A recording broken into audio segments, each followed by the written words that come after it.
We are here, and it is now. It is the UFC 324 Fight IQ show with the main event.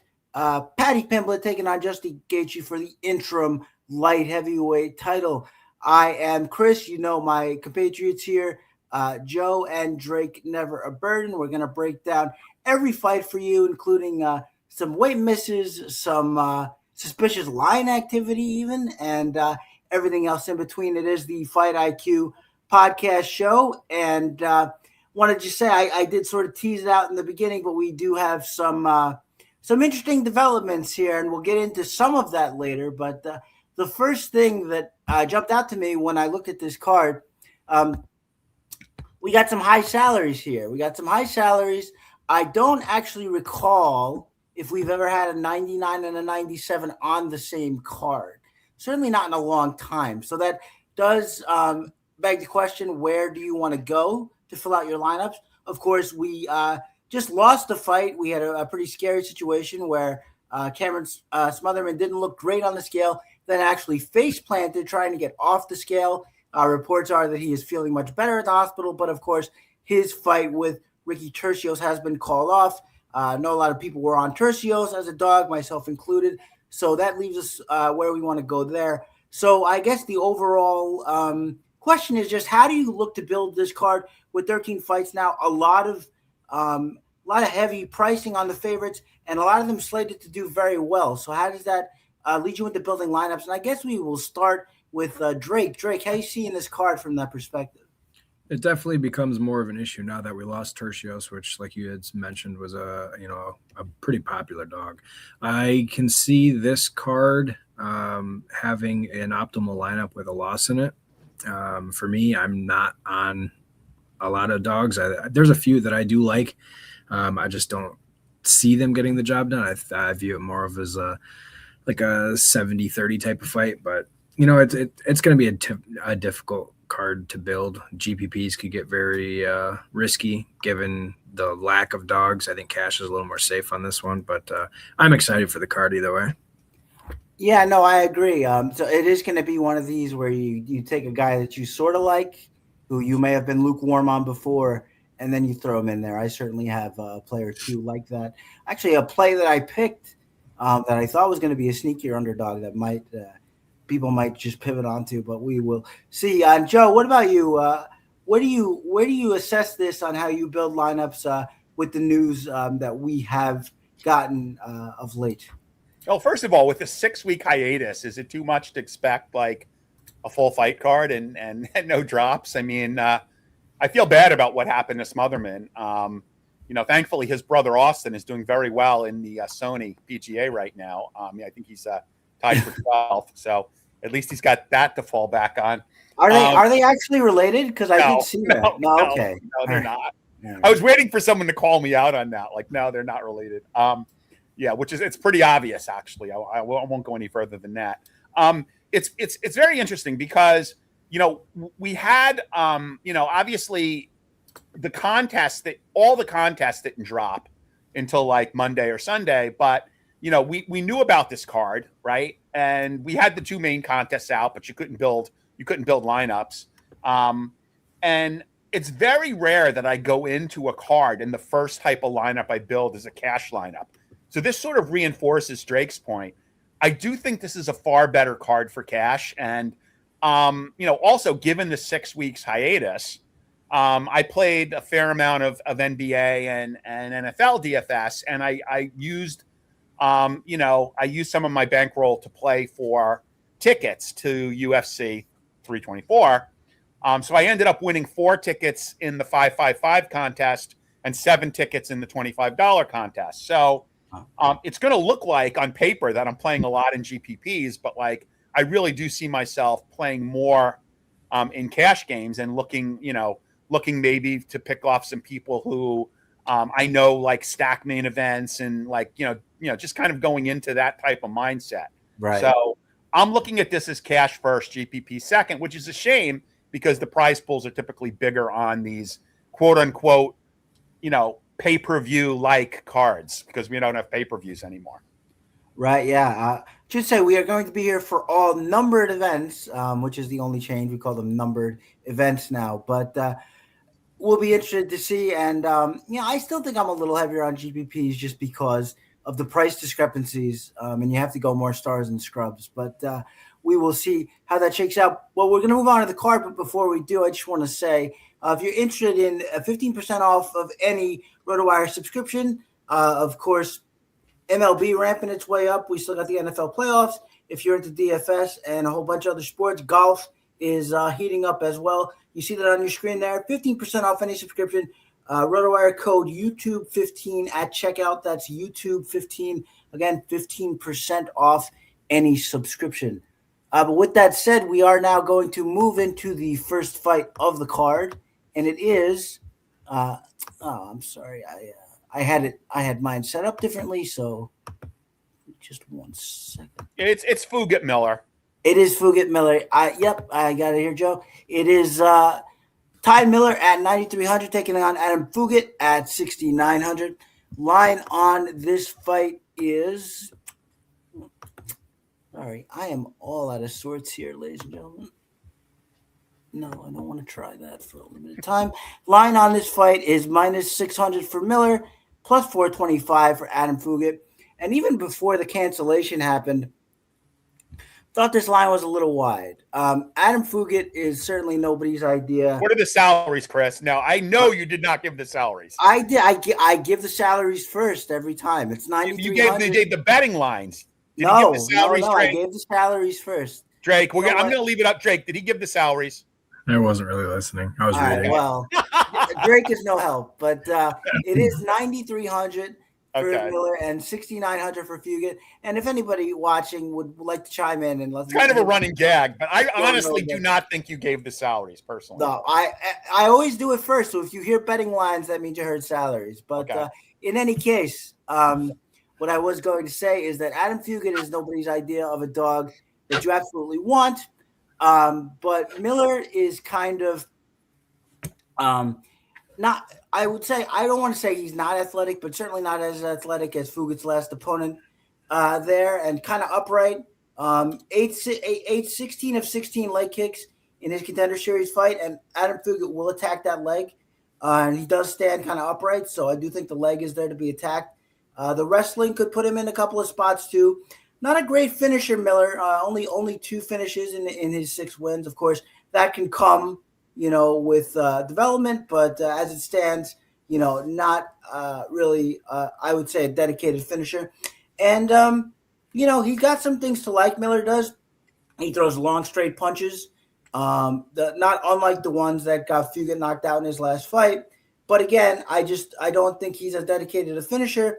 And I do think Fugit has some tools that he could use here. He is slow. He is very slow, and so that is something that you might want to take into account. But for 6,900 here, again, I liked him a little bit even before the Tercios dropout. But you are looking for more dogs, and I think Fugit could fill that role. We know Contender Series is kind of a little bit of a mill, so maybe not the strongest competition coming out of there.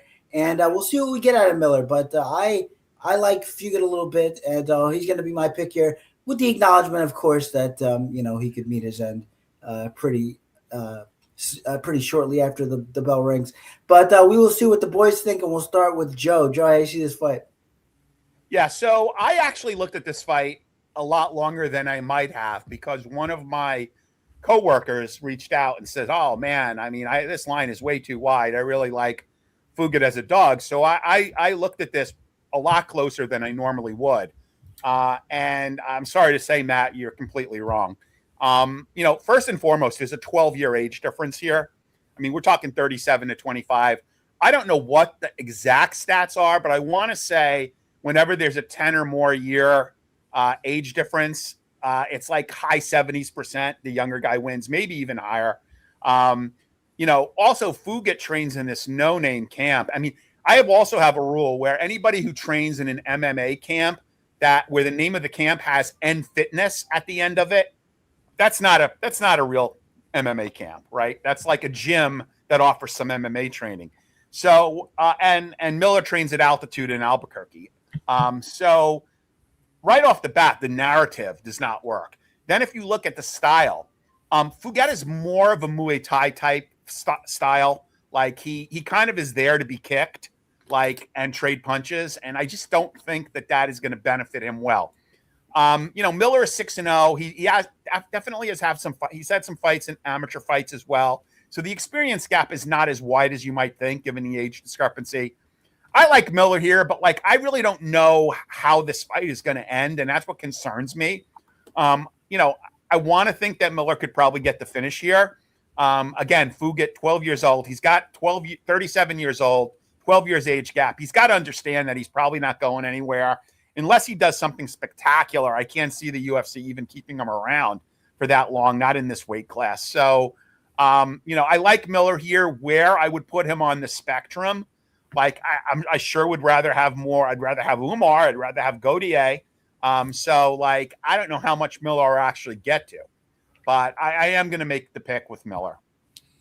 Yeah, I mean, if you think he's soft enough, we have seen Phuket is going to get a little chinny. We certainly saw him knocked out before.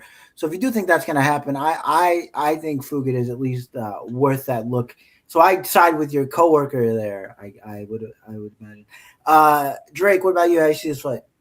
Oh man, Ty Mailer's going to eat him up. You brought up leg kicks. Let him kick. For every leg kick he throws, he's going to get hit with 3-4. Ty Miller's hands are so freaking fast. It's disgusting. I'm really looking forward to this kid. He reminds me of Joshua Van. I am absolutely all over Ty Miller. I don't like him necessarily for DFS because I don't see a finish, at least early. I don't see him scoring 95 plus, but I do love him to win this fight.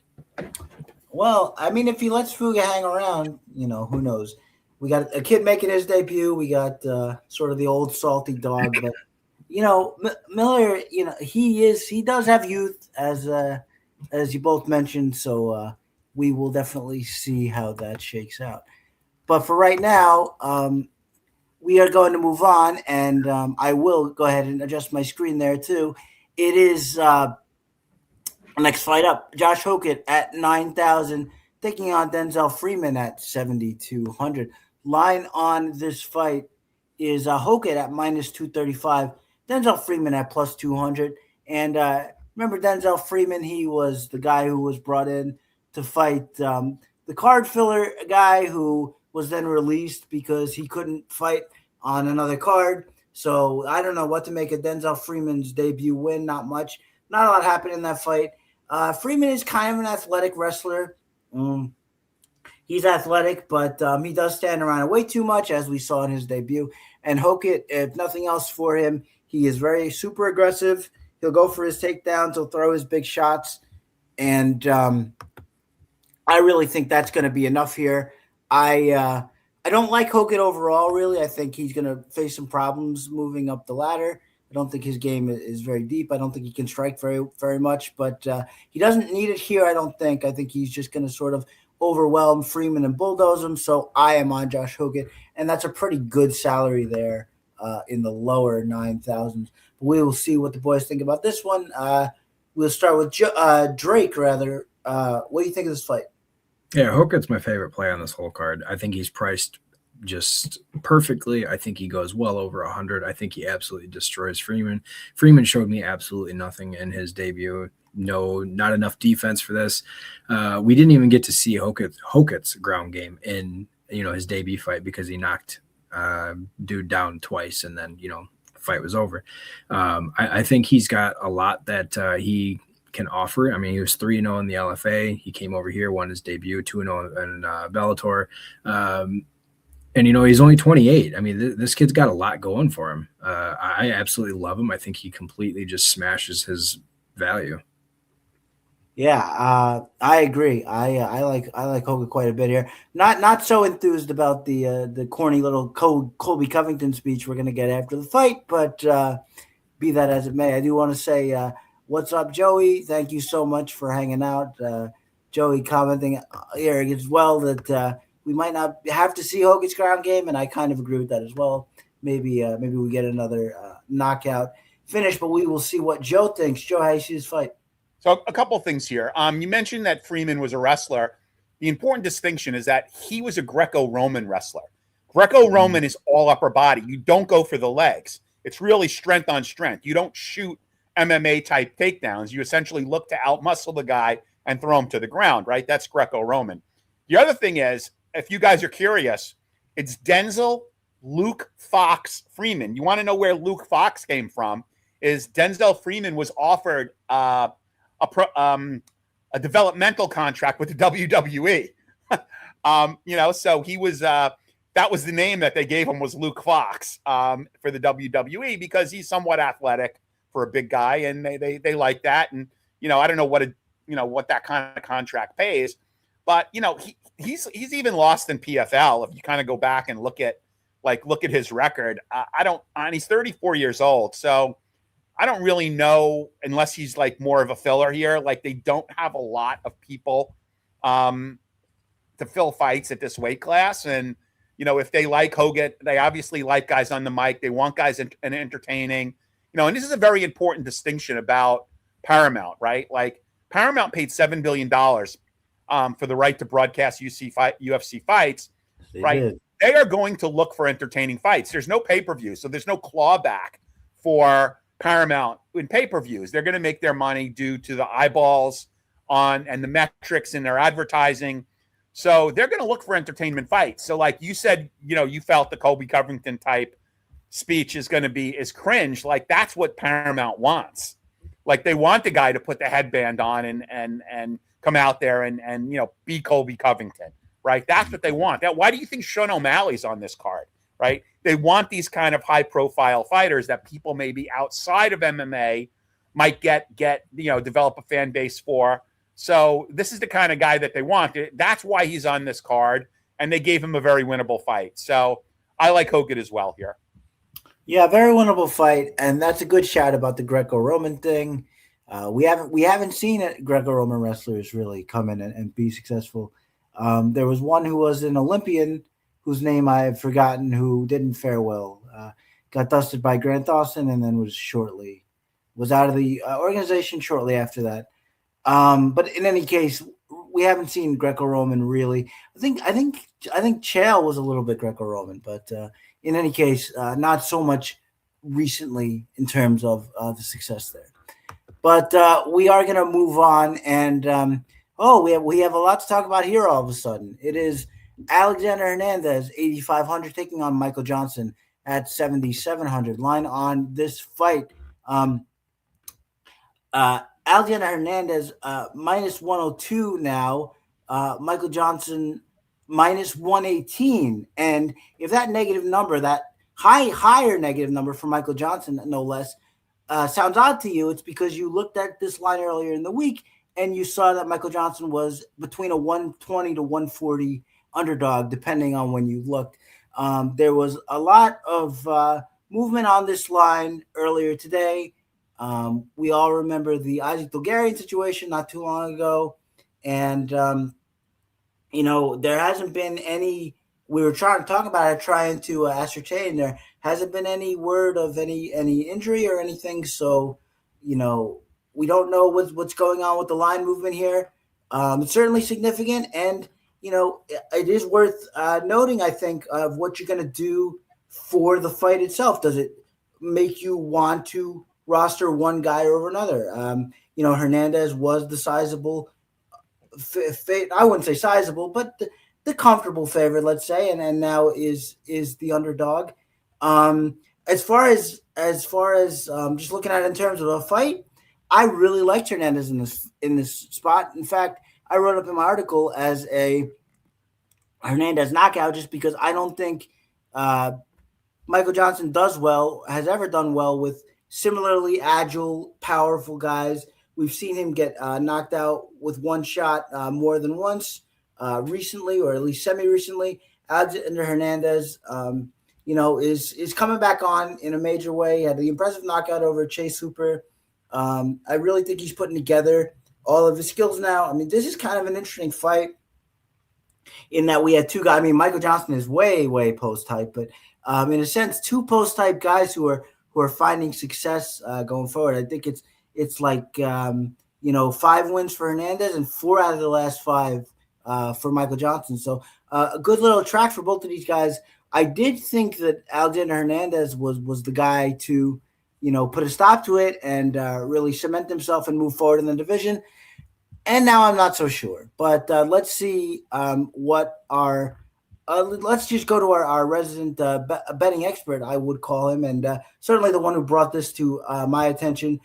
Joe, how do you see the fight generally, but how do you read this line movement maybe first and foremost? Well, there's so much narrative surrounding this fight. I mean, just to put things in perspective, Hernandez opened up at -215, right? And now he is technically the underdog, although when I last looked on DraftKings, it was dead even at -110. That is going to create some interesting ownerships in DFS because anybody who is a line builder is going to look at Johnson and say, okay, I'm getting a guy at, what is he, 7'8"? I forgot, Chris. I got you. He is 7'7". Yeah, so I'm going to get a 7'7" guy who is either favorite or even, and that is just going to drive ownership in a big way. Inversely, it's going to likely cost Hernandez ownership and make him a contrarian play. This reminds me a lot of, and again, I have no inside information here. He looked good at weigh-ins. He was joking. He was talking to Dana White. I don't understand what's going on here, but this reminds me of, if you guys remember when Yusuf Zalal came back to the UFC. He was cut. He fought in another promotion. He did really well, came back, and his first opponent was Billy Quarantillo. Now, Billy Q, like, everybody loves him. He always has really good fights, but over the course of Saturday, like, the line started to really fall, like, on Billy Q. And as it turned out, I think it ultimately came out, and I don't know if this was before or after the fight, that he was nursing an injury. And, of course, Zalal went in as an underdog. I don't think he actually became favorite, but he came in as an underdog, not as big of an underdog as he opened up at, and ended up winning the fight, right? So I honestly don't know what's going on here, but I did mention at the beginning of the pod that the first lineup I built in DraftKings was a cash lineup. Alexander Hernandez was in that lineup. I mean, I like, obviously the Chase Hooper thing, I think I was on Hooper, and that came as quite a bit of a surprise to me. I will say that Michael Johnson was impressive against Bahamondes, but personally, I've always felt Bahamondes was a little bit overrated. Like, I think he's got the look of a fighter, but, like, I don't think he's that good of a fighter. You talking about his last fight? Because that's Zellhuber. Oh, I'm sorry. Yeah, Zellhuber. Sorry, not Bahamondes. Zellhuber. Yeah, so I always think Zellhuber's underperformed, right? I don't, he really is a good-looking fighter aesthetically, but I just don't think he's performed. It was an impressive win by Michael Johnson. I get it. There's an age discrepancy here. Hernandez has been looking really good recently. He trains at altitude. Again, unless something comes out between now and prior to the fight that explains this line movement in a way that would cause me to pull off of Hernandez, I'm going to stay with him. I mean, he's my pick. He was one of my stronger plays, and I like that, with all these guys up top, like, I was still able to get him in my cash lineup by putting a few underdogs that I think will be competitive. So I'm going to stick with Hernandez. It's going to be a cautionary pick because I'm going to monitor, and I'm sure when you see this kind of line movement based on what happened with Bulgarian, Dana White's going to come out with something. Like, he's going to say, yeah, I spoke with Hernandez. He's fine. Have no idea why the line moved. There was just some betting action that came in. I don't know. But it's a cautionary tale. I say follow the continued line movements. Follow Twitter, look for news wherever you get your MMA news, and let's see if anything happens here. But as it stands now, despite the negative line value, I'm gonna pick up some ownership bias on Hernandez. I'm gonna pick up some ownership bias, and I'm gonna stick with my pick, subject to change. Yeah, all I know is that if Hernandez goes for an early shot and then stops on his knees and then lets Michael Johnson control him, I'm going to be very, very upset. What about you, Drake? How do you see this fight as a fight, and then based on what went on with this line movement, does that change your perspective in any way? I've looked quite a bit over the last couple of hours trying to figure out and find if there's any information on why the line switched so much. And I couldn't find anything. So I'm going to stick with my assumption that everything is fine. And in that case, I think Michael Johnson absolutely gets murdered in this fight. Yeah, no, as I said, I did have it written up as a knockout. But now we're looking over our shoulder. It does. That Bulgarian fight left a bad taste in all of our mouths. Yeah, I mean, and the thing about between Bulgarian and the first one we had there, we had a little bit of time. This is a couple of months, so as I was actually talking, I was saying if this did go down, maybe it would force him to actually do something. But I actually disagree with Joe. I don't think Dana's going to say a word unless something happens and then he's forced to. I don't think Dana moves for that much as far as the UFC is concerned these days. He just the fights go on and come what may. But in any event, we are going to move on to the next fight here, and it is Charles Johnson at 8,700 taking on taking on Alex Perez at 7,500.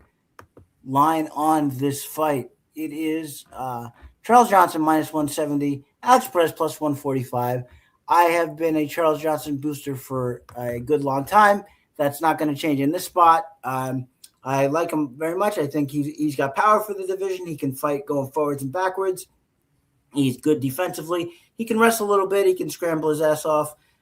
So we know all of those things. And Alex Perez is just sort of a meat and potatoes fighter who, makes questionable decisions at times. That's what gets him subbed in these fights, not only in his last fight against Suleiman Bayoff, but also against Davison Figueiredo back in the day when he did have his title shot. So this has been an issue for him for a long time. Even if he is the better wrestler, I don't think he's the better scrambler / jiu-jitsu player. I would still give Charles Johnson that accolade. And Johnson, I feel like this is a fight where he's really going to announce himself. He's had a hard time. He's putting together a nice little run here. He's been sort of the oath snatcher for people in the division. Joshua Van, of course, wasn't. He did have a loss, but it was first UFC loss. And then Asmat Maxim was a bigger win at a time than it turned into because he kind of fizzled out. Then, of course, Loner Kavanaugh just recently. So Charles Johnson, I really think, is primed for a good spot here. Alex Perez hits hard, can wrestle, but not a lot of depth to his game beyond that. So I'm big on Charles Johnson here. He will be my pick for this spot. But we'll turn to Drake. Drake, how you see it? Yeah, Alex Perez has this issue, and it's where he can't win big fights. And if you go back and you look at his history, like if you click on Alex Perez, just on his name. Okay, yeah. You look at his fights, he's lost, 5 of his last 6? And they're all, a lot of them are great fighters. Don't get me wrong. It's not like he was losing to chumps, but he can't win the big fight. And if Charles Johnson is as real as it seems he is, because I was also against him in many of his last fights, then I think it's another fight that Perez just falls short. And Johnson is so defensively solid that I think Perez struggles. I don't like it as much for DFS purposes, but I do think Johnson wins the fight. It's funny as we look at this, as we look at the streak here. Let's say 1, 2, 3, 4, 5 of these 6 are finishes. So it could be that we do have another one in the offing, but we'll see. We'll go kick it to Joe, who might have a little bit of a different perspective. Joe, how do you see this fight? I probably just spun his mind a little bit. Let's go. Muted. Sorry, guys. I was so frustrated with Alex Hernandez in his last fight. Like he essentially Perez. He stole the jaws of defeat from victory. He won the first 2 rounds in that fight. His fight IQ was just, I don't know if he gasses, but I think he's a good fighter. He's had some injury issues. He's had to pull out of fights. I guess he missed weight here, right? He missed weight, I believe, by 2.5 pounds. you know, with that said, it's hard to find underdogs on this card that you need in building lineups. And, you know, I looked at well, we can talk about that fight later. I looked at Namajunas. Yeah. I looked at Derek Lewis, and I see Derek Lewis as more of a GPP underdog play, not a cash play, because I think that fight is like, if he loses the fight, it's going to end pretty quickly. And I thought to myself, if Hernandez can duplicate his performance from last time, I'm going to get 43 points, right? And I'll take that. I would like to think that he's got a chance to win and maybe get more, but I think based on some of the other fighters I have in my cash lineup that I could still win with 43 points. So I'm taking Hernandez. I get your point about Johnson, Chris. I mean, he's been pretty active, which is good, which Hernandez hasn't been. But I think Hernandez has got some back class here that Johnson doesn't have. And I don't know, maybe that shows. I mean, this is not a really strong pick here. This is more of a lineup fit. Like, I can't fit Johnson in a lineup, but I can fit Hernandez and still get the top guys in. So I'm going to take Hernandez for that reason. I understand. I have to say again that you should listen to me and your coworker maybe, and Fuget's sitting right there. But in any case, Drake, oh no, we went to Drake already. Sorry about that. So in that case, we are going to move on from this fight and go to the next bout, which is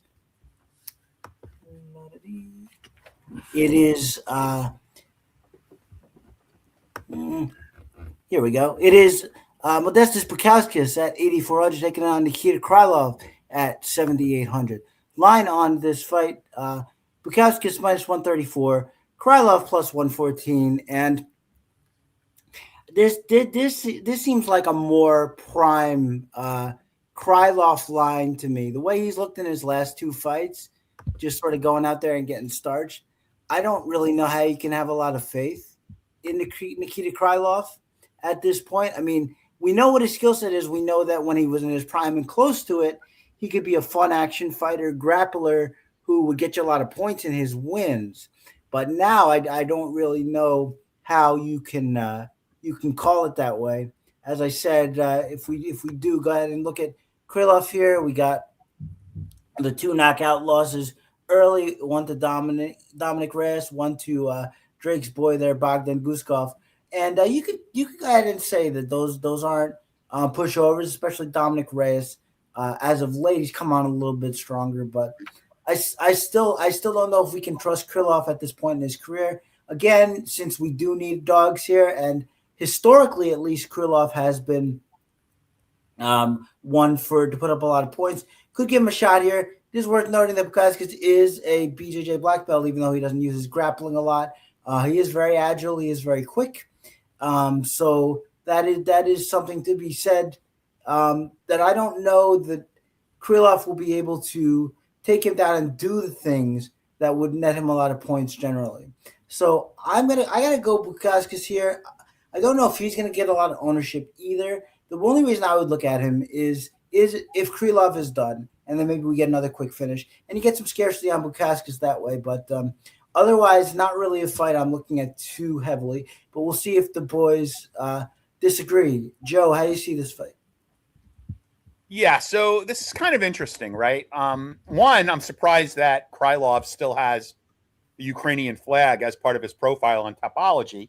For those who don't know the history of Krylov, he's been in and out of the UFC, for quite some time. I mean, I remember his fight against Mika Serkinov back in the day. Krylov's name used to be Al Capone. That was his nickname, and now it's the Miner.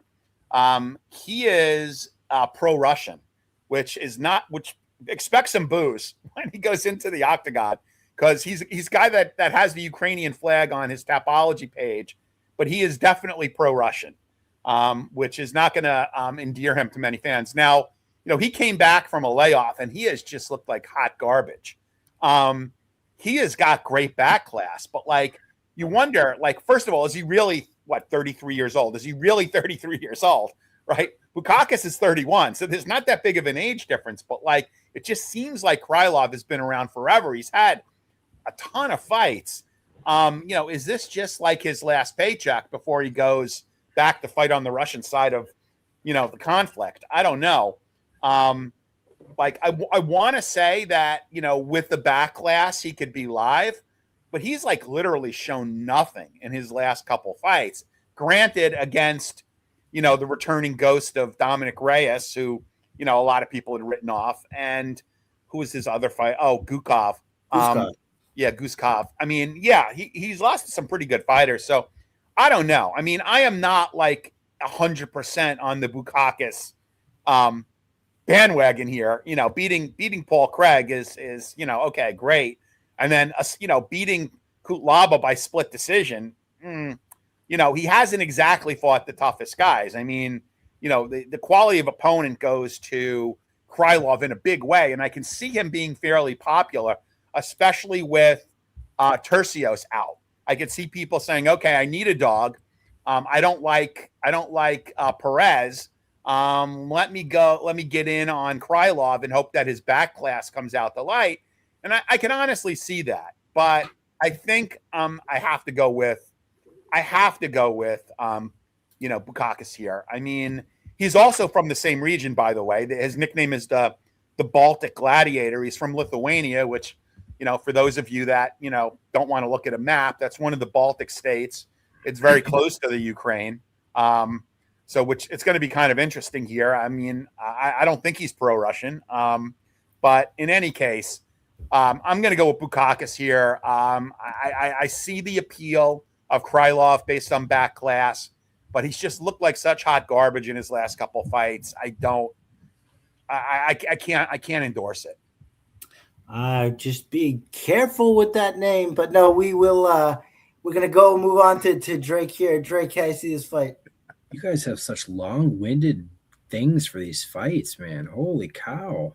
All right, I'll cut back I actually have less to say about the main events. I feel like I could have taken a nap during that.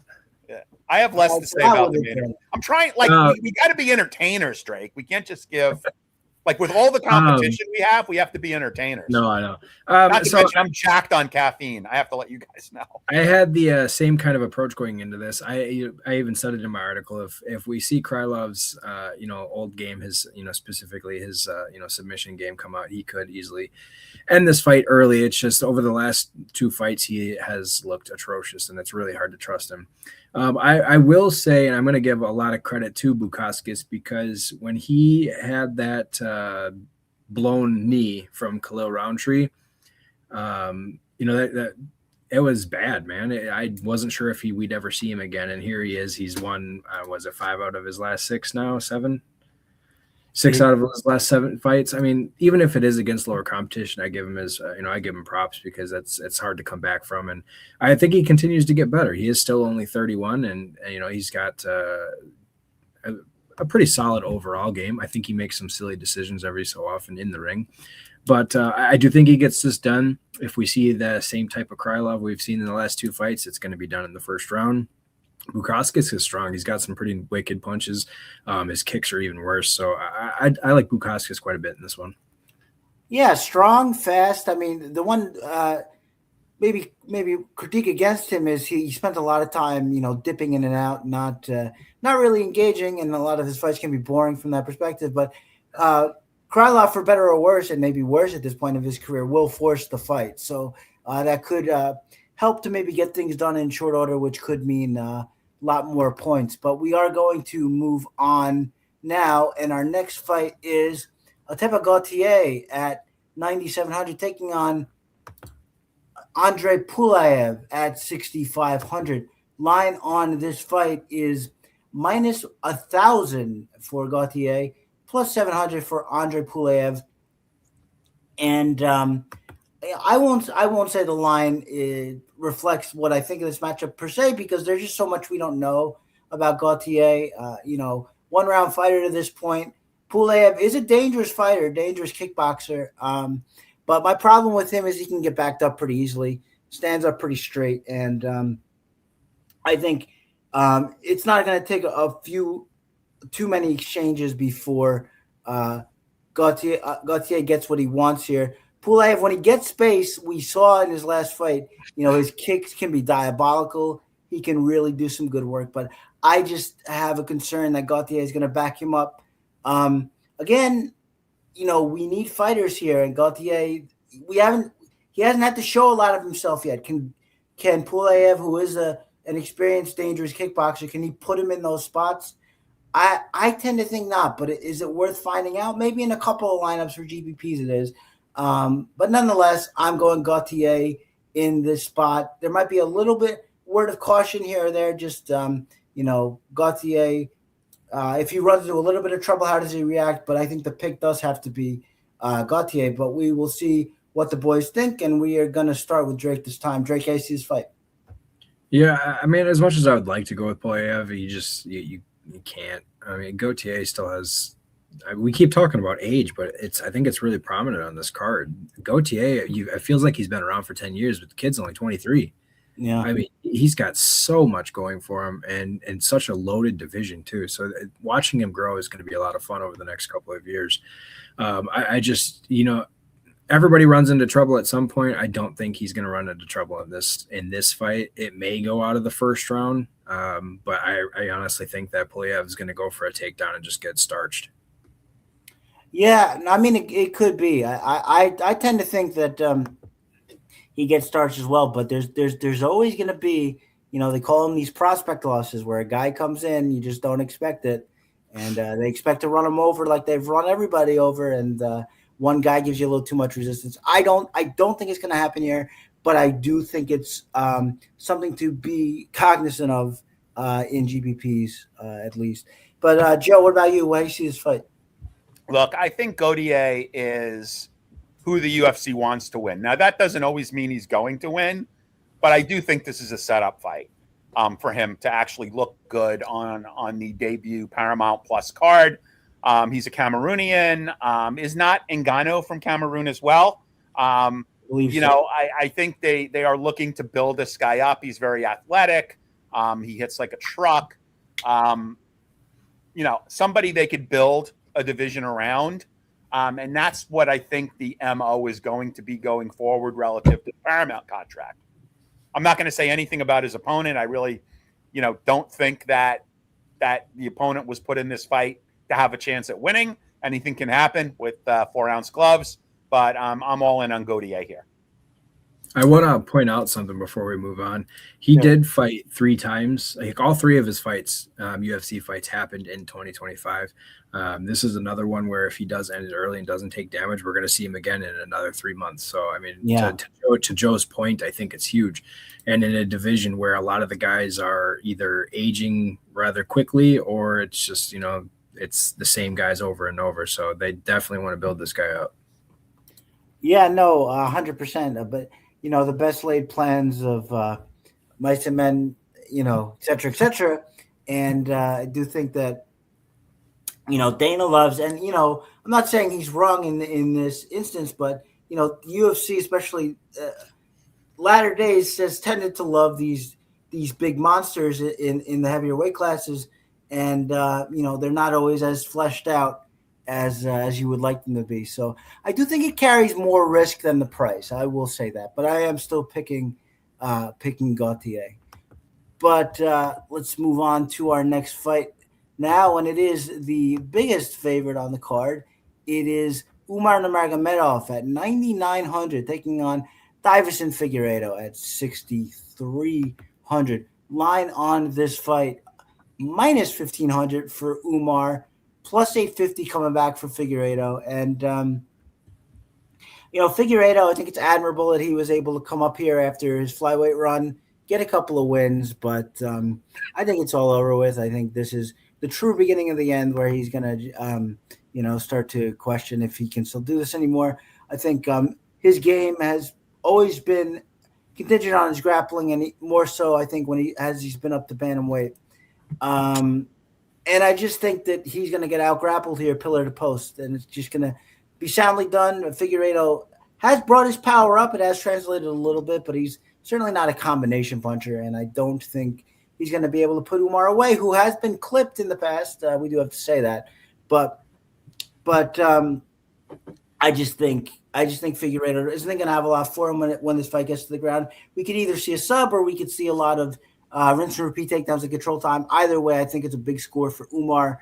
9,900 is tough to get in those lineups, but we've given you a couple dogs here, and I do think some of those 6,000 guys do at least have to be in play, do at least have to have a look on them to get a guy like Umar in, and a guy plus Hokit, guys like that. So if you're looking for the 6,000 range, I think this one can be a pass, just because I don't see a lot of opportunities for Figueiredo here. But I do think Umar, if there are ways to get him in, I think you should, because I do think he pays off that salary, which is not what you can say a lot for 9,900, but I do think so here. But we'll go to the boys now, and I believe we're starting with Joe, as he reminds me. Thank you, Joe. Joe, how do you see this fight? Yeah, so cousin Umar here. I don't know that there's a whole lot to say about this fight. The fact that Figueiredo, a former 125er, missed weight at 135 is somewhat telling. He's not a very disciplined fighter. He never was. I think what you need to do is, and there are bantamweight fighters that I think Figueiredo can win against, lower mid-level. I think what you need to do is you put Figueiredo on the shelf and you blow the dust off him anytime you have a card in Brazil. And you let him fight some mid-level bantamweight on a filler, as a filler, preliminary card, right? I don't understand the matchmaking here, like what they're trying to do, for Umar. I guess he doesn't take any damage, and to Drake's point, he could fight again. But again, even Umar, with the way he fights, is not the kind of fighter that the UFC wants to build around, because he's a wrestling-based fighter, right? So, I honestly don't know what they're doing here. There are a plethora of killers at 135 that, would have presented a better match for Umar. So I'm not really sure what's going on here. And, at minus 1,500, there's no meat on the bone to play him straight up. I mean, I think even in parlays, it's a risk, because at minus 1,500, he's not going to move the needle all that much. Yeah. So likely when I do my quote unquote PRP, props to Cody and Paul, I'm probably just going to leave him out, because one, it's not going to increase the odds all that much. And two, if he does lose, you're going to feel like a freaking idiot. So, Umar, I mean, I think even if he doesn't get the finish, which I think he may get late, he should score a lot of control time and takedowns. So, definitely a pretty safe cash play.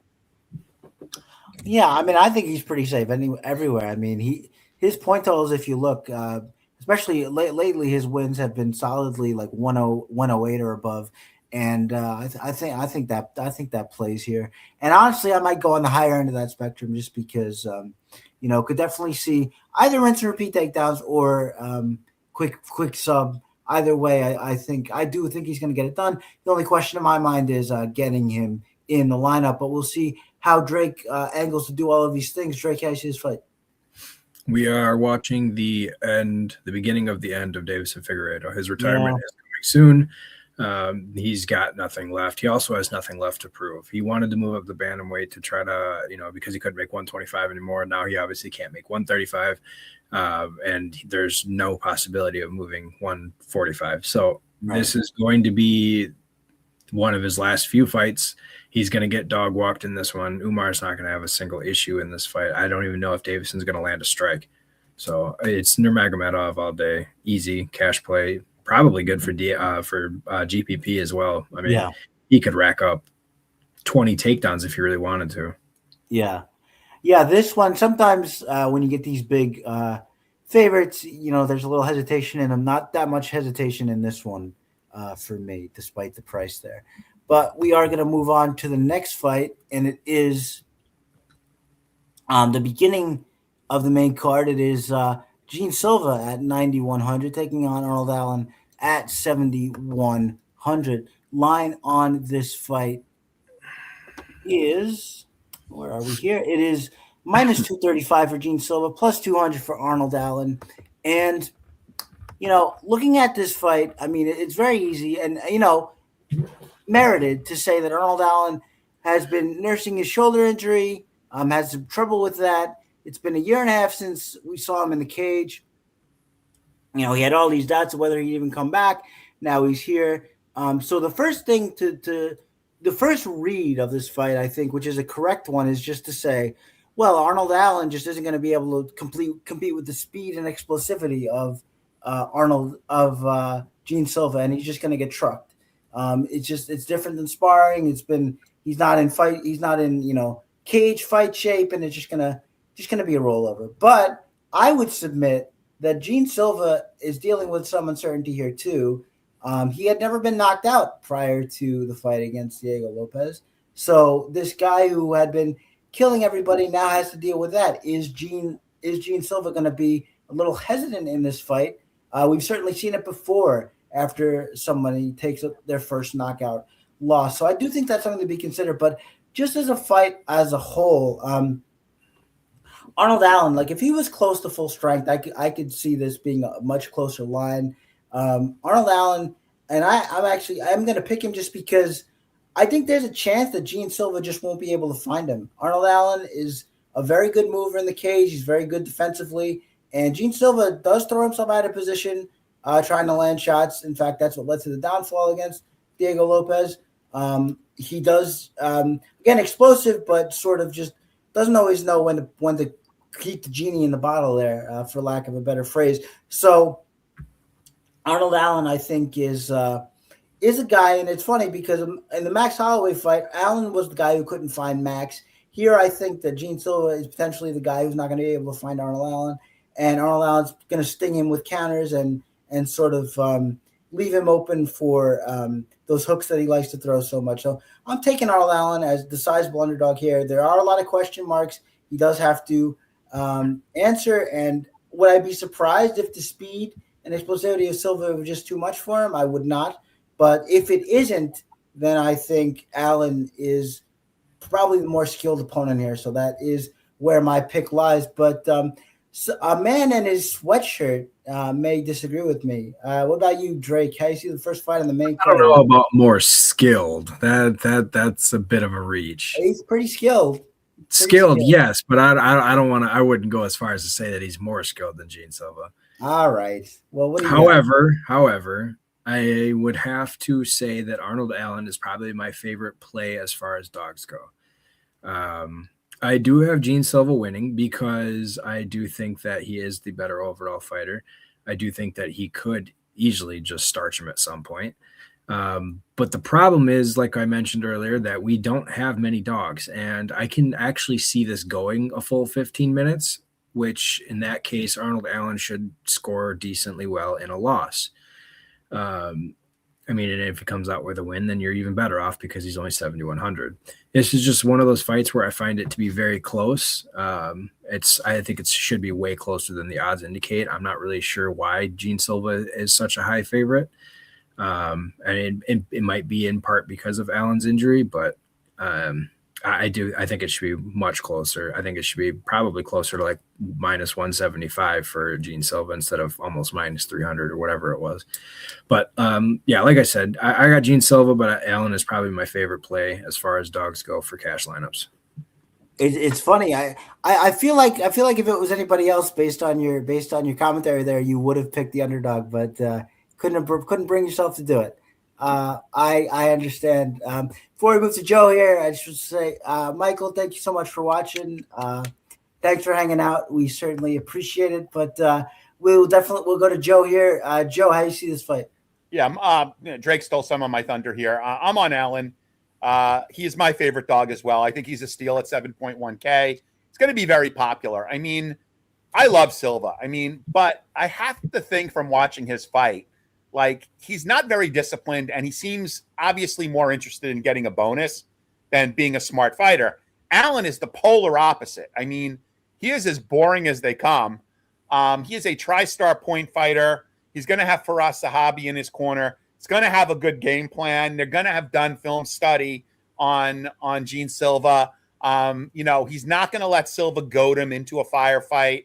To Drake's point, look, he went 5 rounds with Max. I mean, come on. Like, he went 5 rounds with Max. He actually, Kattar got injured. I was going to say he beat Calvin Kattar, but like Kattar got injured, so that's not fair.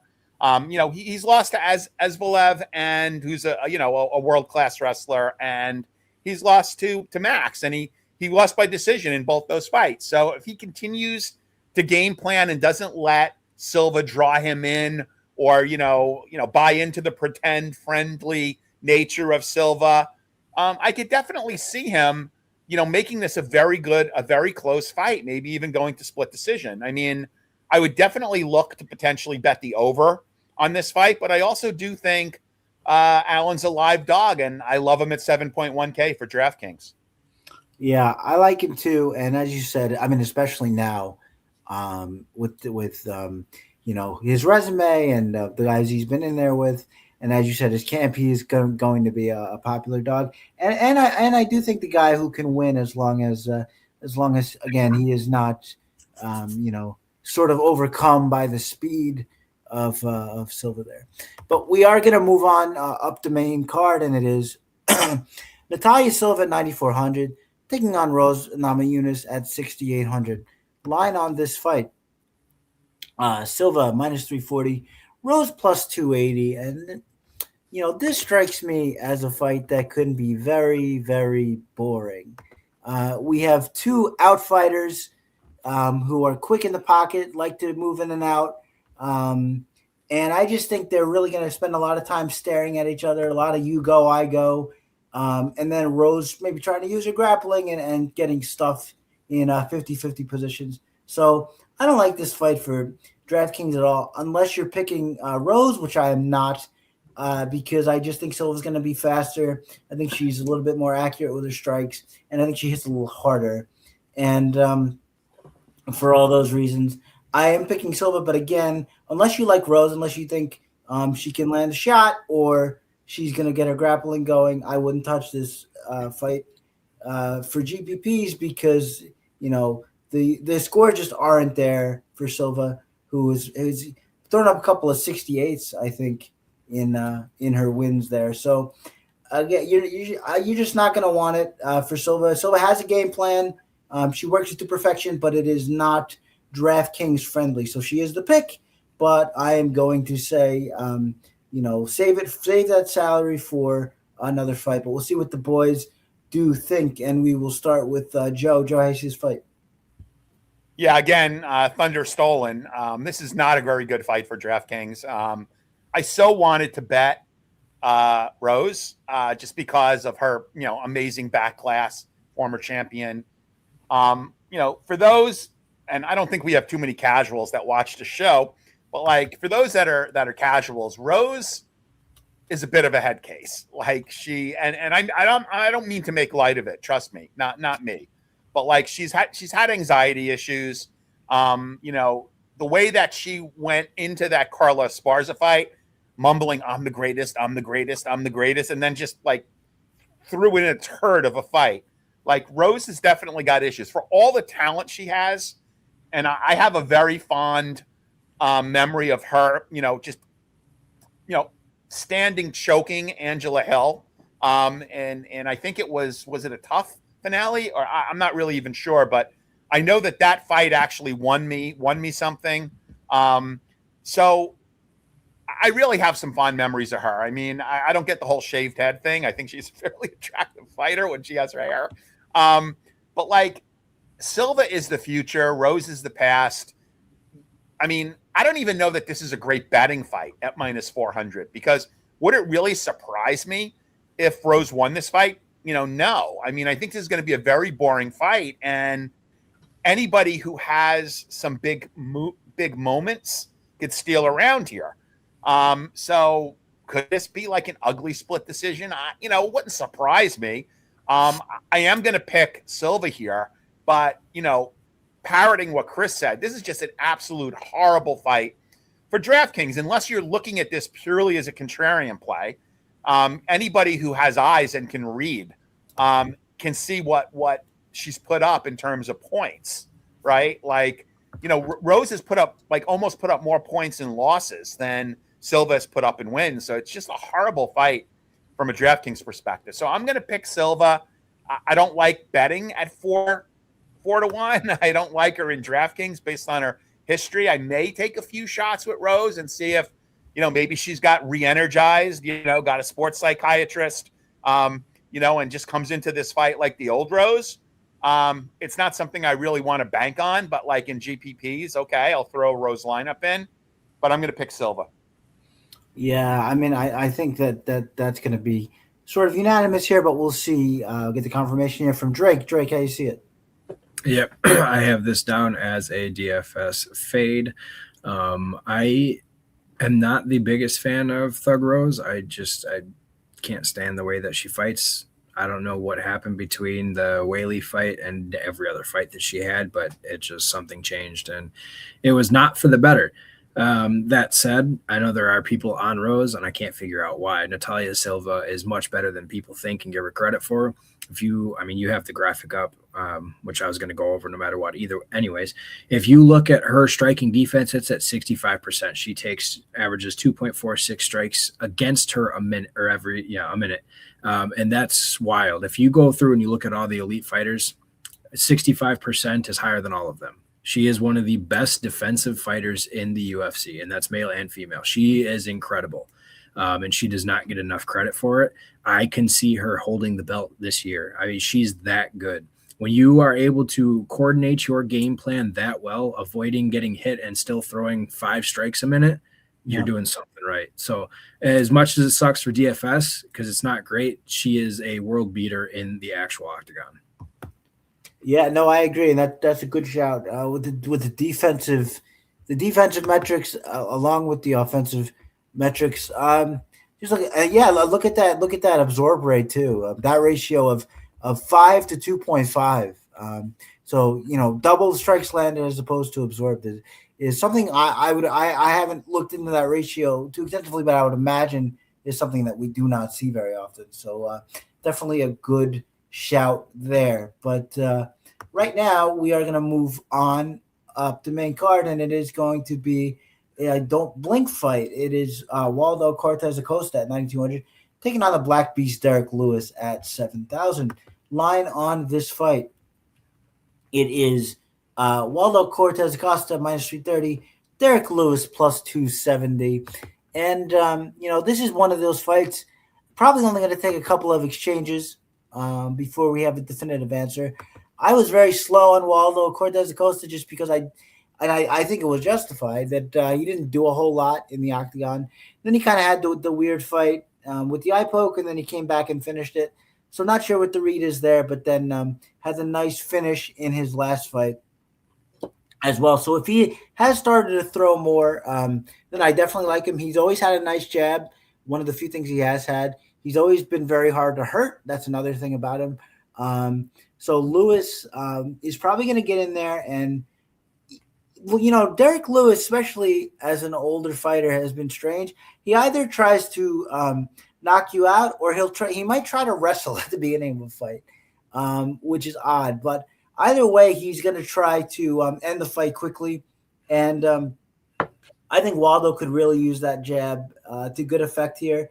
I'm sure we're going to see a sequence where Lewis pretends to be hurt or maybe is hurt and then gets it together and tries to throw a big shot. So there's going to be some weirdness. There's going to be some wildness. Waldo has to be the pick.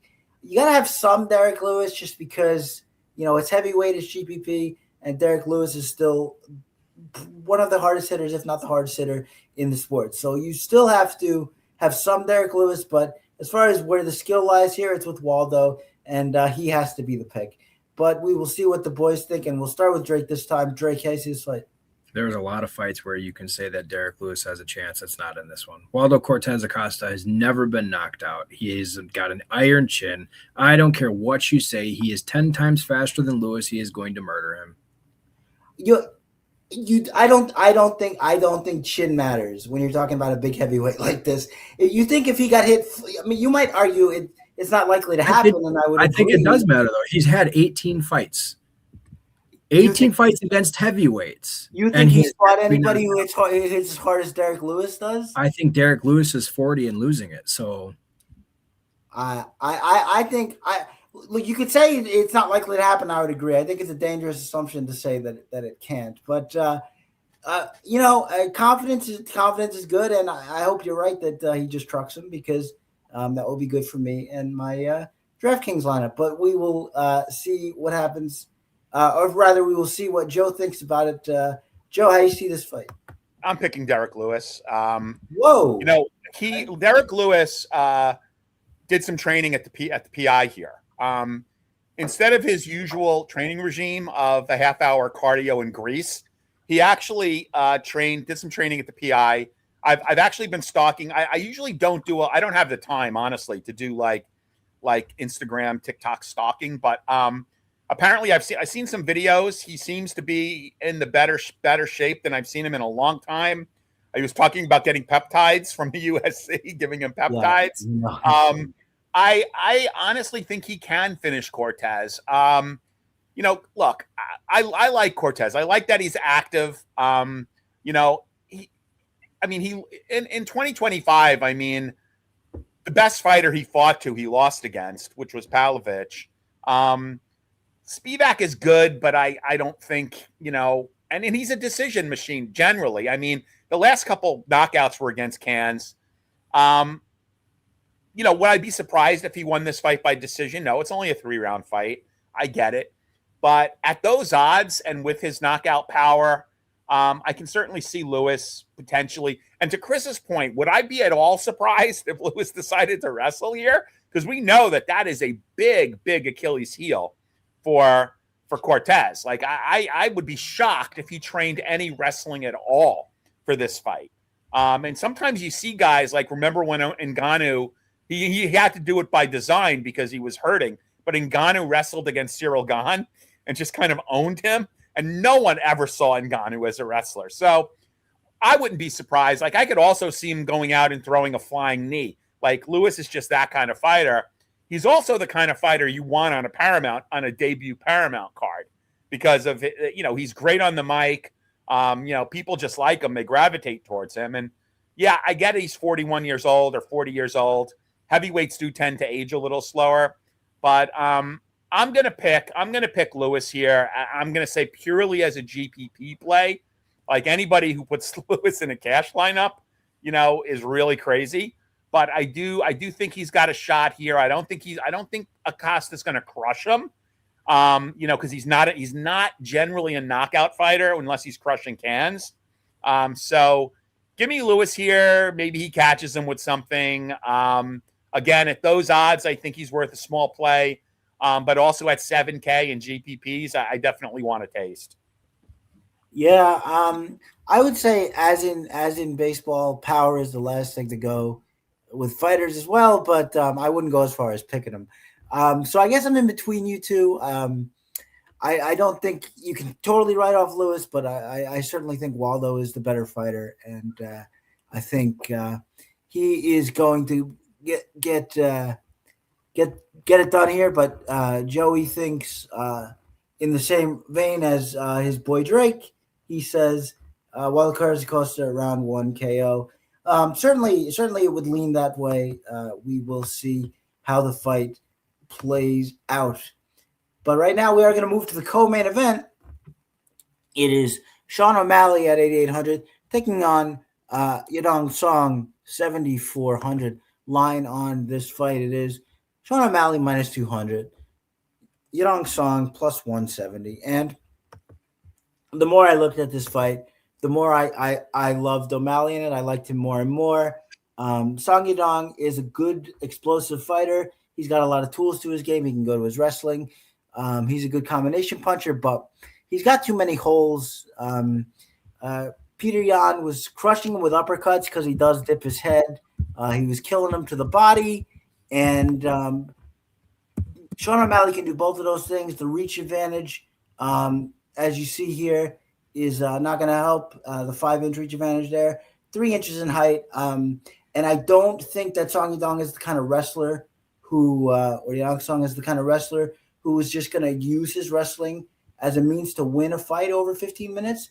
I just don't see it. And certainly isn't a powerhouse wrestler like a Merab Dvalishvili. So I think Sean O'Malley. This is another one where I see it ending kind of not quickly but violently. I know that Yadong is tough. He's never been proper knocked out. It was a doctor stoppage, I believe, in the Sandhagen fight. But I think O'Malley is going to have his number here.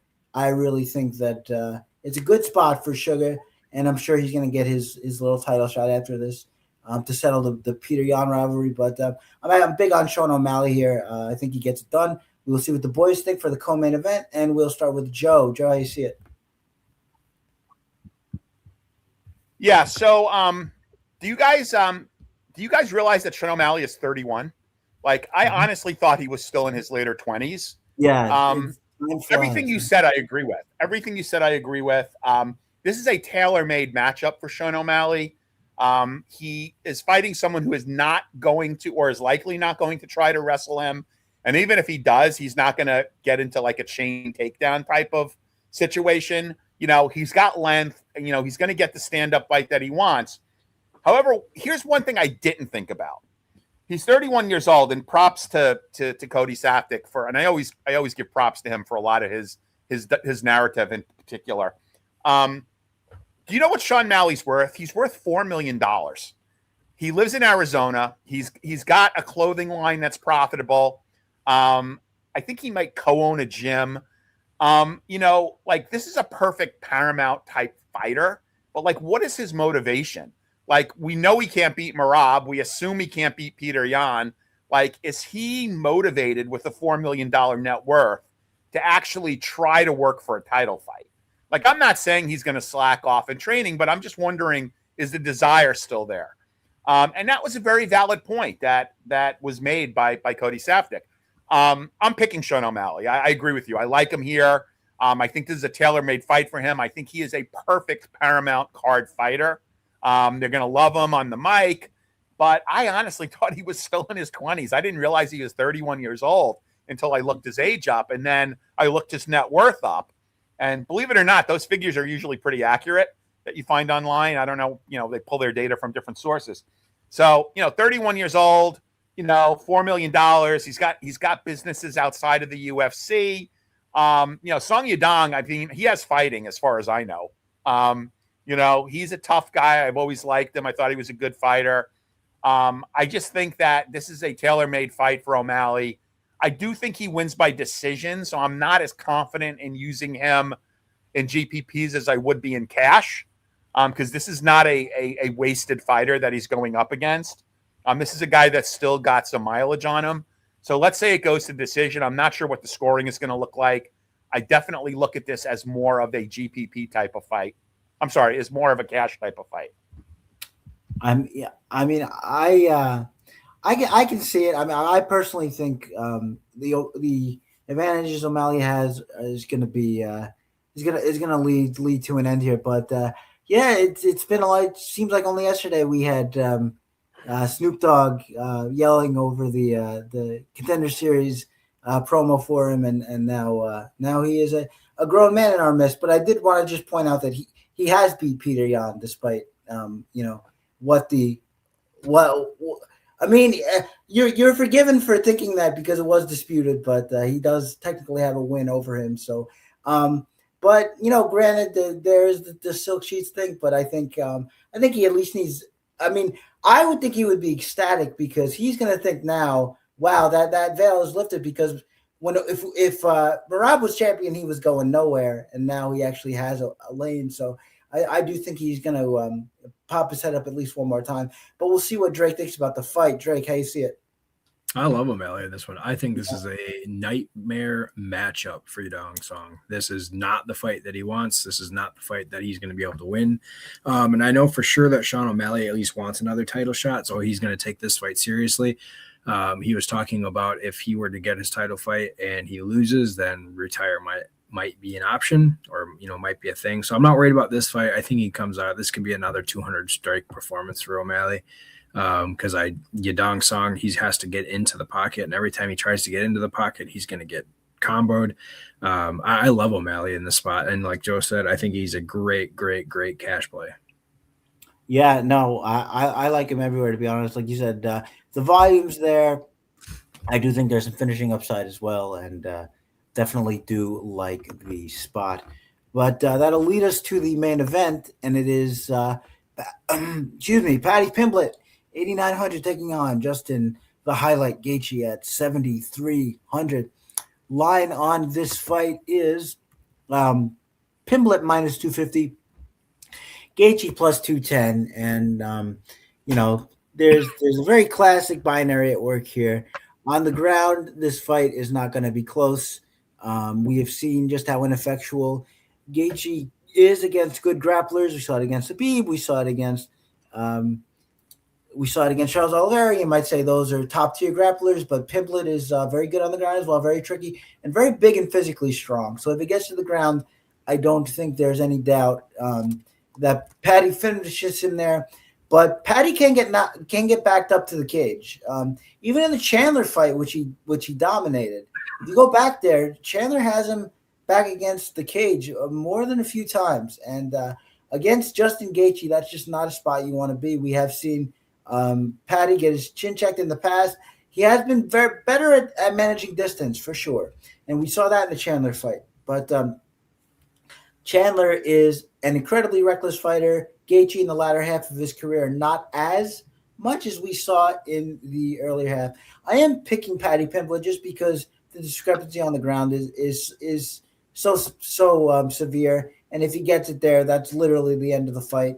But do I think a knockout is live? I do, just because I do think Paddy has a bad habit of getting his back put up against the fence. So the pick is Paddy Pimblett. But I do think Justin is live there as the underdog. We'll see what the boys think for the main event. Drake, what about you? How you calling it? I completely agree that, this is Justin Gaethje that we're talking about. And anytime you have Gaethje in a fight, he's always going to be live. The fight odds should probably be a little closer than they are. However, I don't know how many people watched the fight analysis on Paddy Pimblett by Mighty Mouse, and he summed it up perfectly. When Paddy Pimblett fights, he fights so extremely smart. His scrambles, his submissions, he can throw up flying triangles, he can get that, his Kimuras. His footwork is some of the best. You said he gets backed up, but I think he purposely gets backed up because of what he can attack. And I think it's going to put Justin Gaethje in a really bad position. The people are finding out that if you actually go and watch, tape on Paddy, it's what he does in the ring is actually pretty remarkable. I'm not saying he's the best fighter in the world or anything like that, but what he does especially, he's very gifted in the ring, and I expect that we'll see it in this fight. I think Gaethje might have a little success with his hands, but there's going to be there's so many outs for Paddy in this fight that Gaethje is going to run into trouble more often than not. Yeah, no, I agree. I think from his height as a smarter fighter, I think maybe he's evolved a little bit reverted back a little bit to his World Series of Fighting form. Not completely, but I do think there's more recklessness in there than there was maybe when he was on that big run and really putting it on Tony Ferguson and things like that. But we will see what Joe thinks. Joe, how you see the main event? Yeah, so I'm going to pick Gaethje here. I'm going to assume that he does not have a health issue. I know there's been a lot of speculation about whether he has staph or – there are photos with this mark on his neck. And he got pretty annoyed when someone questioned his health on, he quoted HIPAA, when somebody questioned, so I'm going to assume that everything's okay. I see this as a pretty binary fight. There is a bet that I like, which I will talk about once we go into our post-analysis betting segment here. For what it's worth, and it may not be worth anything, Gaethje has in interviews stated that this is the first time since he's come to the UFC that he's actually trained grappling, that he's trained grappling, which I thought was kind of interesting, so, he is going to take that seriously. You can't, but one training camp. Yeah. No, I understand that. But you gotta understand too, he's got a massive wrestling advantage over Pimblett. He has got wrestling pedigree. He's just never used it because his chasing the bonuses, right? But I think if he could avoid grappling exchanges by using his wrestling, he's got a definite striking advantage here. Look, this may be a fool's errand here, but I think the line is so wide and I think the fight is so binary that I'm going to go with the underdog here. I mean, this is a GPP fight. Pimblett has been hit by everybody he's fought going back to Cage Warriors. Like guys that are now like asking if they want their order supersized were able to actually hurt Pimblett in fights. So yeah, he looked good against Chandler, although Chandler had him hurt a little bit. Like Chandler just kind of fell off a cliff and fell into that submission. Anybody who lays plus 100 for submission is nuts. Like there's no juice on the bone. There's no meat on the bone for that. But I'm going to go with Gaethje here. I will advise, obviously, in GPPs to have both sides of this fight, but I'm going to go with the dog here. Yeah, I mean it's an interesting fight. I do think it should be closer because I think the knockout is a little bit more likely than the books might have it. I mean, Scousers might get knocked out if they eat a flush Justin Gaethje overhand, but we will see. But that is the end of the fight card. That's the end of the analysis there. We are going to move now into hot takes, as Joe alluded to. If you're not familiar with this segment, we find a line that we think is a little too juiced up, and we give it to you as something that is more likely to come in than the books indicate. I have to go pretty straightforward. Plus 350 for the knockout. Sean O'Malley is too fat for me to pass up. I love that price. I'm going Sean O'Malley, knocking out Song Yadong at plus 350. And who has a hot take for me? Who wants to go first? Joe, what do you got? Yeah, so I've been kicking around an idea that I may look to make a regular segment either on this platform or another, where each week, each fight slate, I look for a very binary fight and then do one of those either or wagers. So instead of giving you like my typical long shot parlay here, I'm going to look at the main event. And I am going to say, and again, I apologize that this is not offered at all books. My betting group, based mainly in Florida, is really annoyed at the fact that the Hard Rock, who owns the betting market in Florida, does not allow these types of wagers. But what I'm going to give out is Gaethje by knockout or Pimblett by sub, minus 175. I see this as a very, very binary fight. Like I agree that if Gaethje wins, he's going to win by sub. If Pimblett wins, he's going to win by sub. If Gaethje wins, he's likely going to win by knockout. Now, obviously, in that bet, if the fight goes to decision, you're going to lose. Or if by some miracle, Pimblett knocks Gaethje out, or, I don't think Gaethje would ever get Pimblett in a sub, but, there is risk. I'm also going to use this as a hedge to parlays that I play, especially parlays that I have open-ended. Like I did say, I like Gaethje, and I'm going to be betting him at like plus 200. But if I put him in parlays, this being the last fight of the card, I may take some additional minus 175 on that Gaethje by knockout and Pimblett by sub, with the best case being Gaethje wins by knockout and I win both bets, with the potential hedge of Paddy by sub. Obviously, there's risk there. The fight ends in a decision. Pimblett wins by knockout. There's definitely some risk there, but I'm going to look for these binary type of fights, and I think this is a very binary fight, and I'm going to take that minus 175. Yeah, no, that's interesting. That it's going to feel bad if another outcome happens, but it is interesting and a good way to think about the fight for sure. Before I kick it over to Drake, because I forgot to say, if the audience does have a hot take, put it in the chat, and we'll throw it up and talk about it. So get yours ready if you have them out there. But Drake, what do you got for hot takes?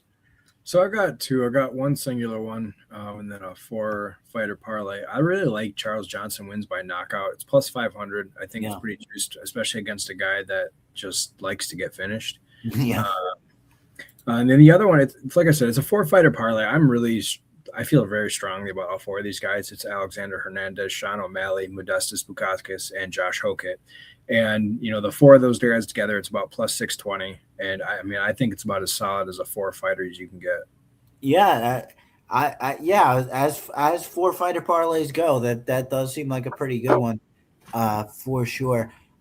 Anybody in the chat going once, going twice, and that is sold. All right, guys, we are gonna wrap it on the UFC 324 Fight IQ preview. Thank you so much for hanging out. We will be live tweeting the fights, and also I'm sure if if Derek Lewis knocks out Waldo Cortez Acosta, I'll be the one. I'll be the one to speak. But we'll be ribbing each other in our own little chats as well, and we will of course be on Twitter talking about the fights. And good luck to all of you. Whatever lineups you build, whatever bets you make, hopefully it all comes in. And we'll actually see you next week. Not so much on the back-to-back weeks, but yeah, we have 2 numbered cards in a row. So we will see you once again, like the good old days, coming back to back with Fight IQ shows. So see you guys next week, and until then, good luck in all of your contests.